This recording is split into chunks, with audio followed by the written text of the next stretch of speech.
right, Doom Vivemus Suvamus Epicureans. This is the Marvel Epic Collection Podcast One-Shot Edition. I am your host, Nick Smith, and I'm joined by... Stojr from Stojr Shop. How's it going, Nick? Doing well, particularly since we are participating in Kurtis Findlay's Epic Marvel Podcast Reading Club, and this one-shot is going to be our brief thoughts on today's issue, which is X-Men number 101. All right, like a phoenix from the ashes, Frank Chiaramonte, I hope I'm pronouncing his name right. Frank, I'm sorry if I'm not. Frank Chiaramonte joins us on the inks. Jean Grey, as we saw last time, took over piloting the shuttlecraft. She manages to crash the shuttle at Kennedy Space Station, but all the X-Men get out alive, including Jean, who is now sporting a new costume, more powers, and she's calling herself the Phoenix. Well, as Jean heals from her ordeal in the hospital, the X-Men, sans Scott and Professor X, they all travel to Ireland, where Sean Cassidy has recently inherited his family's estate. And while waiting at the castle, we get a new foe. This is Sean's cousin, Black Tom Cassidy, and the Juggernaut. All right, Stojr, what are your thoughts? So, first, inflation hits the X-Men, right? So, 2 issues ago, this was still only 25 cents. Last issue with the issue 100, they didn't do sort of big anniversary issues. That was 25 cents, but now we're at 30 cents. I don't know how the people are going to afford this, but, this is...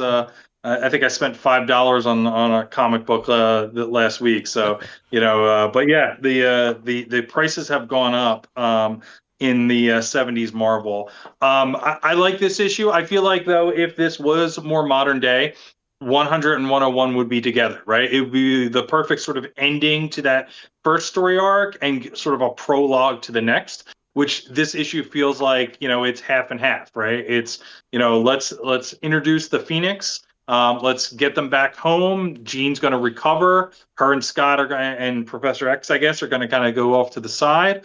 And then we're going to have this other adventure over in Ireland. We get Scott crying again. As much as he's been a military leader, the minute he's not in battle, he's just weeping or moping around somewhere. So that's interesting.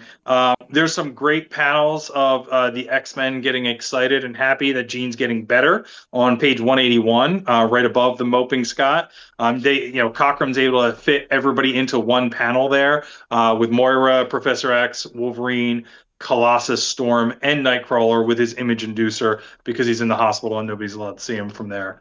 You get the good reveal at the end. You get a great castle shot throughout here. The reveal at the end of Black Tom Cassidy and the Juggernaut, are taking up residence in Cassidy Keep. And, maybe this is modern semblances looking back on these things, but like they were a couple, right? Like Black Tom and Juggernaut, like they were dating, right? Yeah, if not that, at the very least, a lot of, what's the word? I think I might actually be giving that coupling a no prize in the future. They definitely are reliant upon one another. Yeah. Yeah. So, it's an enjoyable issue. It just feels like you're getting, it's fun. It's great character development to see the people together. It's a historic issue because of the Phoenix. But if I went to the comics and I bought this, it would definitely make me want more. But it feels like I'm reading two halves of two different things that are kind of together. That's not a bad thing. It makes me want more, but I don't feel satisfied with this issue. I kind of want more from that. So, it's not necessarily a critique, but it's not. You're not going to read this issue and feel wholly satisfied. You're going to need the next issue for that.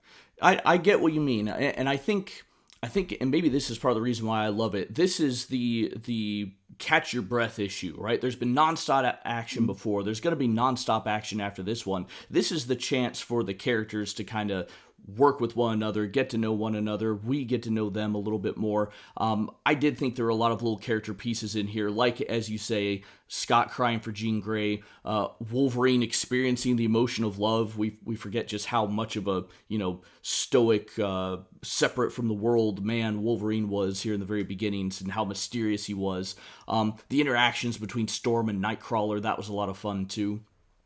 I do think Jean's costume change and name change is probably one of the best upgrades that's been given to a character in one of these X books. I mean, Marvel Girl, just silly name. Just a silly name. Don't really care for that at all. And her costume has always been a little silly too.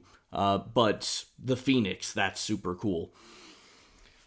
I do. And speaking of costumes, Yeah. don't they introduce Storm with like a random power? I'm pretty sure it's in this issue where she can manipulate I don't know, the fibers of their Oh yeah. Fantastic Four purchased unstable molecule costume to like make them look like their Star Trek or normal stuff or something like that. Star Core uniforms. Yeah, that's in one So of I don't these know. issues. I don't remember if it's this one or It's not. yeah, it's on 178. It's right after they fish Jean out of the lake or out of the the bay next to the airport.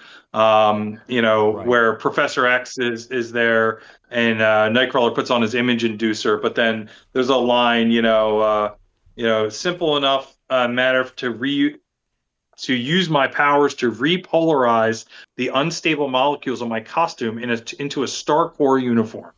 This is just an excuse to draw her as Ahura. So Yeah, I'm afraid to put that panel up on the screen after our last episode and the screen freezing on me. Clearly, my comic app does that. Yeah. Okay. There you go. yeah.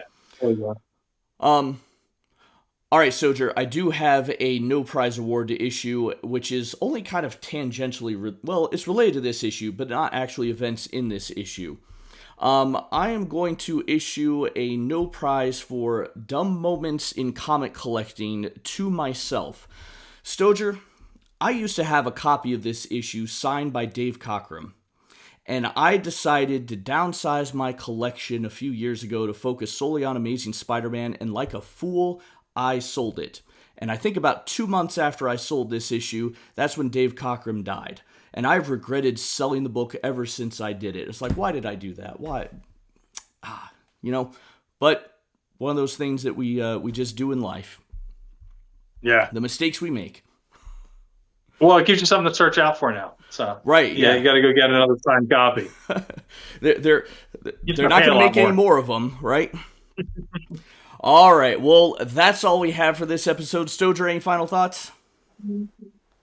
I think this is getting into something that we're going to be talking about a lot, which is the Phoenix as we move forward with all of this. I think getting the X-Men separated a little bit and introducing some of their sort of their kryptonite, as we've talked about in the past, especially for Storm in this issue.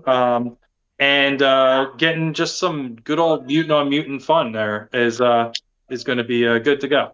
All right. Well, if you've enjoyed our thoughts, follow us on YouTube where we will read, rate, and review a full Epic Collection trade paperback every other week. Thanks for watching. We will likely have another one of these tomorrow.